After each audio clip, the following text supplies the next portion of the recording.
Of us have heard about liposuction and how it helps people who just can't lose weight in certain areas. Well, now a new ultrasound liposuction machine makes that surgery even easier for both surgeon and patient because it melts the fat before it's taken out. You're going to place your hands on top of the ball, press your hips down. Working out is something 32-year-old Eva Pisano likes to do now. But there was a time when no matter how much she exercised and watched what she ate, she couldn't lose weight in certain areas of her body. Certain areas around my hips and thighs were very difficult to reduce no matter what I tried, and it really was discouraging for me. So Pisano decided to try liposuction. After years of dieting and exercising and to no avail, I decided that I wanted to try something that would provide immediate results and that would also motivate me to continue on with a healthy eating and exercise lifestyle. She went to Dr. Stephan Baker for the operation. The results are just make me ecstatic, and I'm just really happy with it. Dr. Baker says for people like Pisano, liposuction gives them that added incentive to live a healthier lifestyle. But liposuction, especially the newer ultrasound-assisted lipoplasty, is still surgery, and you should be careful in choosing your doctor. It requires a bit of extra training. I think it's quite a safe method in proper hands, but the fundamental challenge is still contouring. And if you put this instrument in 10 different hands, you'll get 10 different results. Dr. Baker is using the new ultrasound-assisted liposuction on this patient at Cedars.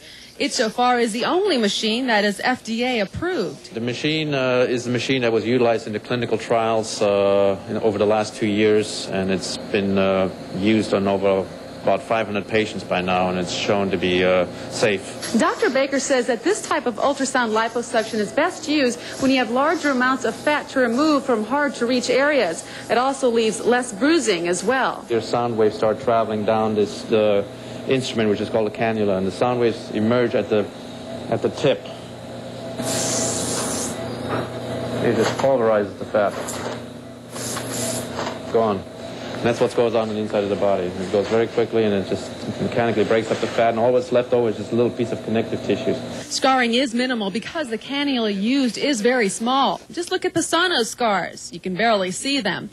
But Dr. Baker says if you're not ready to make a commitment to healthy diet and exercise in your life, then surgery will only be a temporary solution.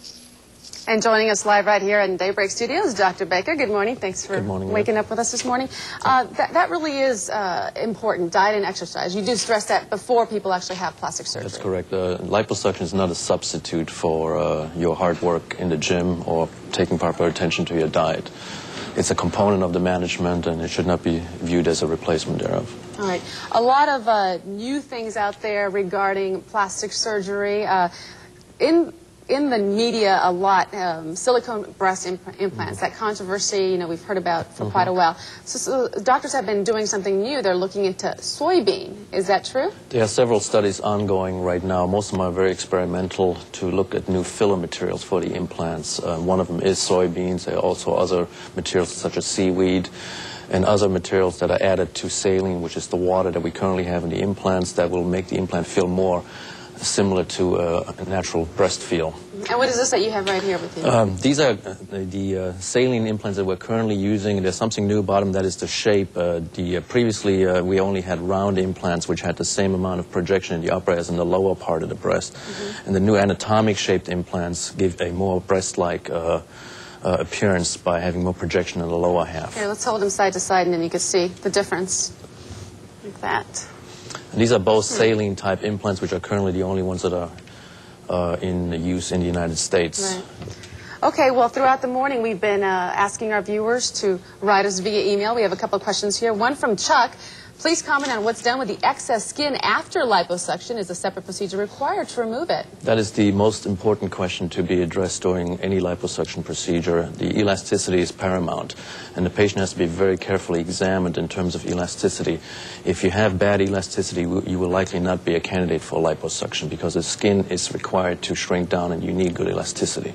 All right. And Elizabeth Koppel here has a question. Can the doctor tell us something about laser treatment for wrinkle reduction? That also has been new on the forefront. Right. The laser has been a very nice modality that has been now available for the elimination of static wrinkles, not dynamic lines around the eyes, for instance. But the word of caution here, we need to be very careful who does this. These techniques can be dangerous. They are highly effective in the proper hands. But All right. we need to ask a lot of questions. All right. Thank you, Dr. Baker, for joining us this morning. Doug, back to you. All right, thanks, Liz. 7 now before 7 o'clock. Our Eye on Health.